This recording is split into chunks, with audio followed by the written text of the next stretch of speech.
할렐루야. 하나님이 목회자인 저에게 무엇을 바라고 요구하실까? 저는 때때로 이런 생각을 해봅니다. 큰 목회를 원하실까? 대단한 업적을 바라실까? 한국 교회사에 남을 위대한 목회자가 되기를 원하실까? 이런 질문들에 저는 예스란 마음이 들지 않네요. 왜냐하면은 그릇이 안 되는 것 같아요. 저는 스스로 그 정도의 그릇은 아니라고 생각합니다. 이런 생각을 할 때, 그리고 오늘 저의 현실을 볼 때, 제가 목회자로서 어떻게 사는 것이 하나님의 뜻일까?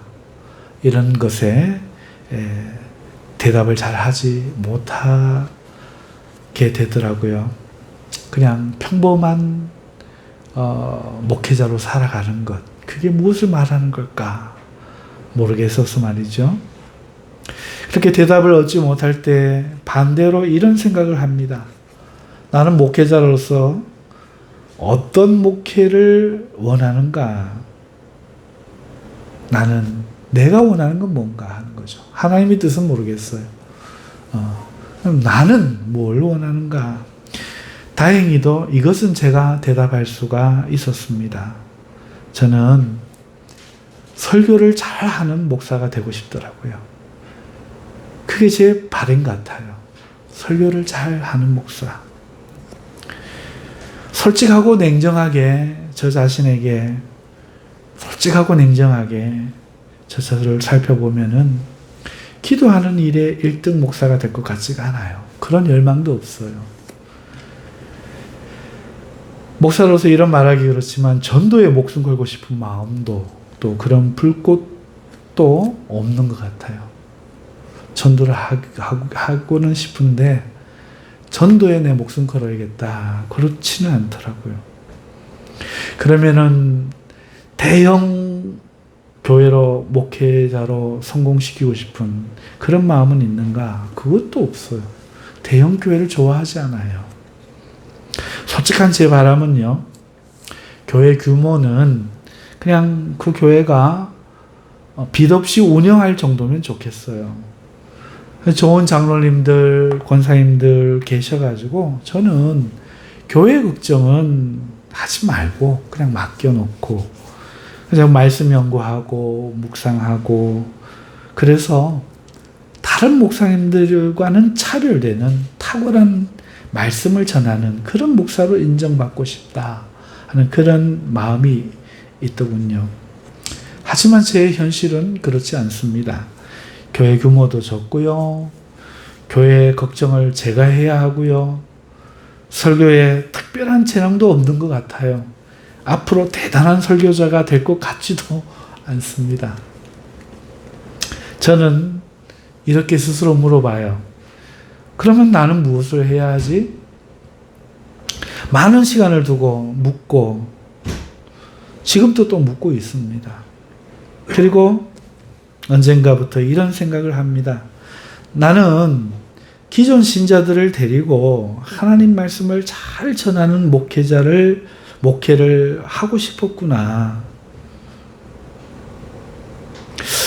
그런데 그렇게 하지 못한다면 어떻게 해야 하는가? 밖에 나가서 한두 사람이라도 전도해서 그 사람을 주의 말씀으로 잘 가르치고 양육해야 하겠다. 그러면 주님이 천하보다 귀한 한두 사람 전도함으로 그를 내가 잘 가르쳐 믿음을 세움으로 인정해 주지 않으실까? 적어도 한두 사람 전도해서 천하보다 귀한 영혼이니 그 사람 믿음의 사람으로 잘 가르쳐 세워놓으면 적어도 주님이 그거는 인정해 주시지 않을까. 그런데 만일 그렇게 하지 못하고 설교는 잘했는데 설교만 하다가 주님 앞에 갔는데 그러면 어쩌면 혼날 수도 있지 않을까. 그러니 지금 내가 할 수 있는 가장 작은 일 한두 사람이라도 전도해서 말씀으로 잘 양육해서 믿음의 사람으로 가르쳐 세우는 것이 내가 가장 해야 하는 일 아닐까, 이런 생각을 언제부턴가 하고 있습니다. 여러분은 어떻게 생각하십니까? 못난 목사라고 실망하실지 모르겠습니다. 사실 이 질문은 저는 여러분에게 필요하다 생각합니다. 저만 이 질문이 필요한 게 아니라 여러분이 지금 제 말을 들으면서 저를 보고 실망하실 것이 아니라 여러분들에게 이 질문을 해야 하지 않을까, 이 생각을 합니다. 여러분을 향한 하나님의 뜻이 무엇인지, 하나님 나라에 가셨을 때 여러분은 주님께 어떤 말을 들을 것인지 여러분도 걱정해야 된다고 생각합니다. 주님께서 여러분에게 그때 착하고 충성된 종아, 잘하였다. 네가 작은 일에 충성하였으니 앞으로 내 영혼과 함께하며 천국 잔치에 참여하거라, 이렇게 말씀하실 것 같습니까? 아니면 악하고 게으른 종아, 내가 네게 준 달란트 묻어두고 나를 혼이나 내는 주인으로 여겼으니 네가 어두운 곳에 쫓겨나 이를 갈리라 하겠습니까? 여러분 마음에 주님의 두 가지 말씀 중 여러분 마음은 어느 쪽에 가깝다고 말하고 있는지요? 그러니 못난 저뿐 아니라 사실 여러분도 여러분이 인생에서 이 질문이 정말 필요하다고 생각하고 중요한 질문, 해야만 되는 질문이라고 저는 생각을 합니다. 오늘 본문 말씀은요, 바로 우리의 이 걱정에 해당되는 이야기입니다. 미래 심판의 자리에 있을, 그 자리에 있을 경우의 수를 우리 주님이 친히 미리 들려주신 것이죠. 오늘 본문 내용을 우리가 함께 읽으셨는데요. 예수님께서 모든 영광으로 천사와 함께 재림하셔서 영광의 보좌에 앉으실 때에 모든 사람은 각기 행한 대로 심판을 받는다는 내용입니다. 저도, 여러분도, 저는 목사로서, 여러분 성도로서 그 심판 앞에 서는 것이지요. 그러니 이것은 우리가 누구라도 걱정해야 할 바로 그 이야기입니다. 예수님께서 이렇게 하실 것입니다. 양은 오른편에, 염소는 왼편에 구분하시는 거죠. 서게 하시는 거죠. 주님이 가장 먼저 하실 일은 양과 염소라고 말씀하고 있습니다. 왜냐하면 양은 칭찬을 듣고 천국 잔치에 들어갈 복된 사람이고, 염소는 책망을 듣고 영원한 지옥불에 들어갈 사람이기 때문이에요. 천국에 갈 사람, 지옥 갈 사람이라는 거죠. 우리가 여기서 놓치면 안 되는 중요한 점이 하나 있는데, 그건 뭐냐? 이 양과 염소 모두 이 땅에서 성도라고 불렸던 사람이라는 것이죠. 염소가 안 믿는 세상 사람들을 말하는 것이면 좋겠는데, 그렇지 않고 교회 다니면서 예수 믿는 사람으로 불리고 또 예수 믿는 사람으로 보였지만 실은 양이 아닌 가짜 성도였다는 것이죠. 한밭에 곡식 사이에 함께 숨겨져 있던 가라지와 같은 것으로 추수 전까지는 솎아내지 않지만 추수 때는 반드시 구별하여 내어 버리는 것과 같습니다. 주님이 재림하셔서 가장 먼저 하시는 일은 알곡과 가라지를 구분하는 것이라는 겁니다. 그동안 표가 나지 않았던, 하나로 여겼던 비슷해 보이는 양과 염소를 구분하는 것이지요. 여러분, 제가 하고 여러분이 하시라 고민하는 이 고민은 기우가 아닌 겁니다. 우리 모두 이 심판 자리에 선다는 것이지요. 그래서 우리는 정말로 이 일을 고민해야 합니다. 주님 앞에 갔을 때 어떻게 평가받는가? 나는 양인가? 염소인가? 저에게 목회적인 성공, 설교 잘하는 목사 이런 것보다 한두 사람이라도 전도해서 주님이 가르치신 것을 잘 가르쳤을 때 작은 일에 충성한 것이 될 수 있다면 오늘 여러분도 큰 충성하는 것이 없다면 충성하는 작은 일이라도 있어야 한다는 것이지요. 바로 그 작은 일을 주님이 말씀하고 여러분에게 오늘 말씀드리고 싶은 것은 그 작은 일이 매우 중요하고 그 작은 일이 양과 염소의 차이라는 겁니다. 오늘 주님이 그 작은 것에 대해 말씀합니다. 34절. 우리는 33절까지 읽었죠. 34절부터 보시면요. 먼저 양들에게 말합니다. 양들이죠. 진짜 성도. 내 아버지께 복받은 자들이여 나와 창세로부터 너희를 위하여 예비된 나라를 상속받으라 하십니다. 자, 그런데 양들이 무슨 일을 했는가 보면은 큰 일이 아니라 작은 일입니다. 주님의 말씀이죠. 35절. 내가 줄일 때에 너희가 먹을 것을 주었고 먹을 것, 작은 일입니다. 목마를 때에 마시게 했고 물 주는 거죠. 나그네 되었을 때 영접하였고 헐벗었을 때에 옷을 입혔고 병들었을 때 돌보았고 옥에 갇혔을 때에 와서 보았느니라. 의인들은 아니래요. 왜? 주님께 한 일은 큰 일로 생각하거든요. 자기들은 이렇게 하지 않았다는 거죠.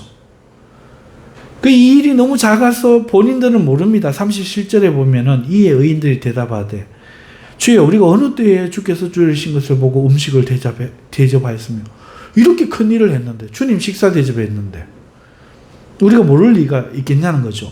목마르신 것을 보고 마시게 하였나이까 어느 때에 나그네 되신 것을 보고 영접하였으며 어느 때에 헐벗은 것을 보고 입혔나이까 어느 때에 병드신 것이나 옥에 갇힌 것을 우리가 보고 가서 배웠나이까. 그렇게 큰일 한 적이 없다는 거죠. 그런 일 한 적이 없어요. 예수님을 대접하는 그런 큰일은 한 적이 없다는 거예요. 그런데 우리 주님이 말씀합니다. 40절. 임금이 대답하여 이르시되 내가 진실로 너에게 이르노니 너희가 여기 내 형제 중에 지극히 작은 자 하나에게 한 것이 곧 내게 한 것이라. 예수님을 대접하는 큰 일인 줄 알았는데 예수님이 아니야. 형제 중에 가장 작은 자. 그러니까 신분이 낮은 자, 나이가 어린 자, 가장 무능한 자, 이런 자가 작은 자죠. 자기 앞가림 못하는 자. 이런 사람, 고생하고 있는 사람, 이런 사람에게 베푼 선행에 대해서 말씀합니다. 베푸는 사람이 볼 때 그 베푼 사람이 너무 중요하지 않은 사람이라서 그에게 베풀어 놓고 또 베푼 것도 뭐 몇천만 원 준 게 아니라 그저 밥 한 그릇 대접하고 입던 옷 나누어 주고 남는 옷 나누어 주고 너무 사소한 것이라서 이걸 뭐 선행이라고 말하기 부끄러워서 자각하지 못할 정도였다는 거죠. 그런데 예수님은 뭐라고 이야기하는 거예요? 그 작은 일이, 그 작은 자에게 한 작은 일이 곧 내게 한 큰 일이다. 이렇게 말씀하는 거죠. 이게 양의 특징이에요. 반대로 염소는 어떻습니까? 왼편 염소요? 그들은 평소 주님을 대접하고 있다고 생각했던 거예요.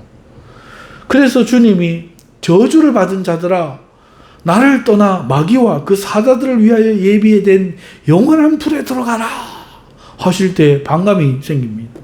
내가 줄일 때에 너희가 먹을 것을 주지 아니하였고 목마를 때에 마시게 하지 아니하였고 똑같은 얘기합니다. 나그네 되었을 때에 영접하지 아니하였고 헐벗을 때에 옷 입히지 아니하였고 병들었을 때와 옥에 갇혔을 때에 돌보지 아니하였느니라. 이렇게 하시니까 이 사람들이 염소들이 도저히 동의가 안 되는 겁니다. 왜 동의가 안 됩니까? 그 이유는요. 자기들은 이름난 목회자들 밥을 사주고 양복을 해주고 차를 사주었기 때문이에요. 큰일을 했단 말이죠. 교회 무슨 일을 할 때 앞장서서 큰 돈을 내놓았습니다. 하지만 주님이 알아주시지 않는 것을 보니까 이 사람들은 주님을 보고 한 게 아니라 체면 때문에 자기 이름을 위해서 한 것 같아요. 그러니까 안 알아주시죠. 하지만 이 일은 큰 일을 한 거예요. 다른 사람들이 하지 못하는 아주 큰 일을 한 거죠. 하지만 이름 낼 것도 없는 작은 자에게는 어떻게 했습니까? 인생에서 결코 하지 않았고 돌아보지 않은 거죠. 주님은 염소들에게 너희가 작은 자에게 하지 않은 것이 나에게 하지 않은 것이라고 말씀하고 있습니다. 목사에게 대접해서 칭찬받는 것은 누구나 할 수 있고 큰 일이죠. 근데 가장 교회에 가난한 자, 오늘 병들어서 돌아보지 못한 자, 이런 사람에게 전화 걸고 이런 사람이 반찬 하나 싸들고 와서 신방하고 위로하는 이 작은 일을 하지 않고 평생에 내 이런 사람이야 하고 목사를 위해서 교회를 위해서 큰 일만 했는데 그 일은 안 한 거야. 그러니 주님이 말씀하시는 염소와 양 차이가 뭡니까? 작은 일을 했느냐 안 했느냐의 차이잖아요. 작은 일을 했느냐 안 했느냐의 차이라는 겁니다. 사실 이 비유는요, 이 양과 염소의 비유는 천국에 대한 가르침의 어떤 비유로서 25장에서부터 시작되죠. 그 첫 비유가 뭔지 아세요? 1절을 보시면 열처녀 비유로 시작합니다. 열처녀 비유 아시죠? 혼인잔치에 신랑을 맞으러 나간 신부들의 열처녀 친구들 말입니다. 그걸로 시작해서 그 다음 비유는 달란트 비유예요. 달란트 비유. 이 열처녀 중에 슬기로운 5처녀는 잔치에 들어가고 못 들어가고, 게으른 미련한 처녀들은 못 들어가고, 이 달란트 중에서도 5달란트, 2달란트 받은 자는 하나님께 착하고 충성된 종이라 칭찬받고, 1달란트 묻어도 없고 충성하지 않은 자는 저주받고. 여러분, 우리는 열처녀 비유 생각하면 어떤 생각합니까? 이런 생각하죠? 기름. 이 비유의 중요한 게 뭐예요? 아하, 기름을 놓치면 안 되는구나. 이 비유의 핵심, 기름이라고 생각해요. 가장 중요한 것이 무엇이냐? 이걸 생각하는 거죠. 열처녀. 야, 그러면 다 전국 가는 게 아니고 뭐가 있어야 천국 가느냐? 제일 중요한 게 뭐예요? 기름 준비해야 돼. 이걸로 결론 나버립니다. 달란트 비유 생각하면 가장 중요한 것을 어떤 걸로 여깁니까? 갑절이나 충성하여 배로 남기는 거. 이거를 충성이라고 생각하잖아요. 가장 중요한 기름이 있어야 된다. 가장 중요한 충성이 있어야 된다. 이렇게 생각한단 말입니다. 하지만 이 양과 염소 비유를 생각하면, 이 비유도 같은 천국에 대한 것이라고 생각하면은, 여러분요, 이 관점에서 봐볼까요? 그 중요한 기름이라는 것은요, 작은 일에 충성하는 거예요. 겨우 기름 하나 더 준비하는 거죠.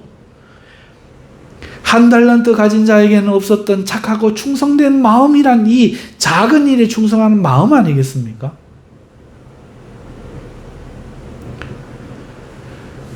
신혼 잔치가 벌어졌습니다. 야, 신랑 맞는 역할, 들러리 역할 좀 해줄래? 내가 할까? 알았어. 열처녀가 다 똑같이 받았습니다. 그럼 아무 생각 없이 등 들고 이렇게 등 불 켜갖고 이렇게 기다리는 사람. 그런데 어떤 처녀들은 슬기로운 처녀, 야, 이거 모지라면 좀 늦을 수도 있잖아 하고 마음을 조금 더 보탠 거야. 기름을 조금 더 여분으로 중요한 거야. 양과 염소가 작은 일이 핵심이라면은 이 작은 일이 자기 마음을 조금 더 보탠 거죠. 어쩌면 그 이야기였을 수 있다는 거죠. 달란트 비유. 누구나 은사를 다 맡겼는데, 누구나 다 충성하는데, 나는 그래도 좀 더 충성하고 갑절이나 주님을 장사해서 이문을 남겨서 기쁘게 해드리겠다고 작은 마음을 충성된 자로 여겨주신 거에 작은 충성심을 더하는, 이런 작은 걸 말하는 것일 수 있다는 거죠. 그러면 양과 염소가 작은 거 말하는 것이 다 똑같은 것을 이야기하는 거죠. 그런데 우리는 그렇게 안 보고요. 양과 염소라고 하면 쉽게 색깔론으로 바로 들어가요. 색깔론. 무슨 색깔론입니까? 흑백 논리 말이에요. 나는 양인가? 백인가? 나는 염소인가? 흑인가? 그러니까 나를 판단해주는 말로 들어가 버린단 말이에요. 색깔론이란 말이에요. 자는 양이냐 염소냐 이걸로 들어가지 작은 거를 충성할 마음이 있느냐 없느냐 이거 안 본다는 거죠. 그래, 우리 양과 염소 볼 때 우리 전부 다 양이 되고 염소 되면 안 되겠습니다. 두려운 마음부터 갖잖아요. 나 염소면 어쩌지? 흑백 논리로 생각하잖아요. 색깔론으로 생각하잖아요. 같은 원리로 우리 열천의 비유를 보면은 기름을 준비한 자, 준비 못한 자, 준비해 천국 들어가는 자, 준비 못해 지옥 가는 자로 이렇게 구분해버려요. 색깔론이란 말이죠. 흑백 논리란 말이죠. 또 같은 원리로 달란트 비유를 보면은 충성되이 남겨 칭찬받는 자, 그렇지 못해 저주받는 자. 이렇게 존재론적인 흑백 논리, 색깔론으로 우리는, 사람들은 생각해버린다는 거예요. 이 말씀을. 하지만 주님은 주님을 위해 이 양과 염소의 비유에서 작은 일에 충성할 마음이 있는가? 이것을 말씀하고 싶으신 거죠. 양과 염소의 차이가 뭡니까? 작은 자에게 충성했느냐? 작은 자에게 작은 것을 했느냐? 이게 조건이었잖아요. 아무것도 없잖아요. 이 이야기 속에. 기도도 안 나오고 전도도 안 나오고 단지 오른편에 있는 양은 그 소자에게 주님의 이름으로 대접한 것. 작은 일 한 것. 염소는 뭡니까? 작은 자에게는 아무것도 하지 않은 것. 큰 자에게는 했겠죠. 주님이 말씀하고 싶은 것이 이것이라면 열천의 비유에도 대단한 뭔가를 하라는 게 아니라 똑같은 말씀이었을 수 있다는 거죠. 왜 이 신랑 맞을 준비를 하는데 조금 더 기름 떨어지면 어쩌하나 마음 쓰는 거 이거 하지 않느냐 이 말일 수 있다는 거예요. 왜 달란트를 받았는데 은사를 받았는데 그게 감사해서 내가 뭔가 좀 남기고 싶다라는 이 작은 마음 충성심 보태지 않느냐 이거죠.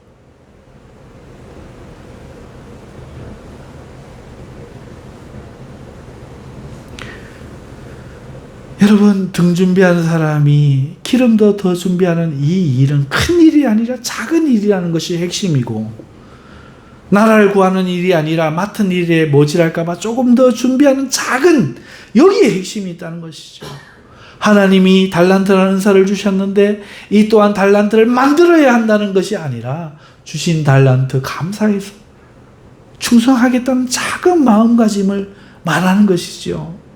이 작은 마음이 주님이 원하시는 양의 마음이요, 알곡의 마음이요, 천국 백성을 유업으로 받기에 합당한 마음이란 것이죠. 이것이 제가 성경을 해석한 것입니다. 저는 이렇게 깨달았습니다. 색깔론, 선택받은 자, 못 받은 자, 충성한 자, 못 충성한 자, 기름이 있는 자, 없는 자, 태어나면서부터 양, 염소, 이게 아니라 작은 거, 하나님께 정말 작은 거, 이게 있느냐? 이거 할 마음이 있느냐? 이 말씀으로 저는 이해를 했습니다. 이것이 맞다면 여러분은 대답할 수 없었던 색깔론도 창세전에 나는 택한 자가 맞는가 아닌가 이거 생각할 필요가 없다는 거죠. 그건 대답을 할 수 없었겠지만 나는 기름이 있는가 없는가, 그 기름이란 무엇인가, 성령인가 무엇인가, 믿음인가 이런 거 생각할 필요가 없다는 거죠. 이것이 맞다면 나는 작은 충성을 하고 있는가, 작은 충성이 없는가. 그렇다면 우리가 양이냐 염소냐는 대답이 가능하죠. 작은 충성이 있으면 여러분 양이고 그 작은 충성이 없으면 염소인 거죠. 성도가 아파서 교회를 못 나오는데 할아버지 어떠세요? 전화해볼 관심 하나, 그 작은 마음 하나 없다면, 오늘 이 교회 성도로 부름을 받았는데 신방에서 찾아볼 작은 마음 하나 없다면, 큰 일은 해도 그 작은 일이 없다면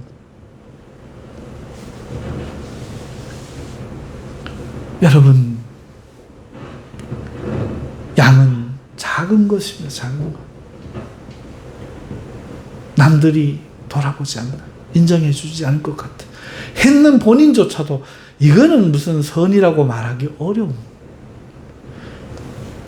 복도에 쓰러진, 교회 바닥에 쓰러진 휴지 하나 주님을 위해 줍는 것, 청소할 때 아무도 안 할 것 같은 곳 꼼꼼히 한 번 더 닦는 것, 힘들 것 같은 성도님 전화해서 안부 한번 여쭤보는 것. 이런 것들이 작은 거 아닙니까? 말씀을 맺습니다. 주님은 누군가를 한정 지어놓고 그가 아무리 잘해도 너는 안 돼! 하시거나 그가 아무리 못하고 아무리 안 해도 너는 무조건 돼! 이렇게 하시는 분으로 혹시 생각하고 계십니까? 창세전에 그걸 미리 정해놓고요. 오늘 비유에서 보이는 주님의 모습은 어떤 모습입니까? 제가 볼 때 이 주님의 모습은 우리가 할 수 없는 큰 것, 창세전에 내가 택했느냐 택하 못 받느냐 이걸 결정짓는 그런 사람이 아니라 우리가 할 수 없는 큰 걸 요구하시는 분이 아니라 누구나 할 수 있는, 너무 작아서 힘들이지 않고 할 수 있는 그 일을 주님을 위해 할 때 그것을 칭찬하시고 복 주시는 이로 저는 보입니다.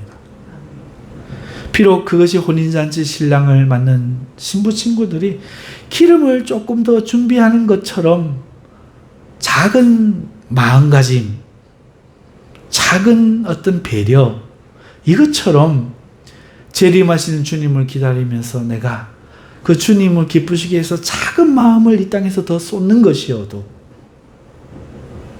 주신 은사대로만 하지 않고 조금이라도 노력하는 그런 노력을 보태는 것이어도 주님 마음으로 작은 자 대접하고 괴로운 자 돌아보는 일이어도 바로 그런 자를 우리 주님이 양으로 택하셨다는 사실로 보이지 않습니까? 우리는 선택교리를 너무도 기계적으로 한번 확정하면 어떠하든지 간에 막 살든지 간에 무조건적으로 확정 지어주는 그런 것으로 오해해서 작은 일은 무시하고 살아가는 모습은 아닐까요? 분명한 것은 주님은 마지막 날에 양과 염소를 나누실 텐데 그것은 작은 거라고 주님이 미리 말씀하셨죠. 그러니 제가 목회에 성공하는 거냐, 얼마나 위대한 목사가 되느냐, 얼마나 설교를 잘하는 목사가 되느냐는 큰 겁니다. 저를 위한 것일 수도 있죠. 하지만 한두 사람이라도 실망하지 않고 전도해서 하나님의 말씀을 잘 가르쳐 작은 일에 충성한다면 그것은 주님이 원하시는 것일 겁니다. 마찬가지로 여러분이 큰 것을 하지 못해도 작은 것에 주님을 위할 마음이 있고 주님 때문에 하고 있다면 그것이 바로 주님이 원하시는 양의 모습이라는 것이고 마지막 날에 여러분 주님 오른편에 서실 줄 믿습니다. 여러분 기도할 마음, 전도할 마음, 봉사하고 충성할 마음, 대접할 마음, 돌아볼 마음, 믿을 지킬 마음, 이런 작은 마음입니다. 이게 양의 마음입니다. 하지만 염소의 마음은 욕심껏 큰 것을 꿈꾸는 마음이죠. 그러면서 작은 것들은 흥흥고고하면서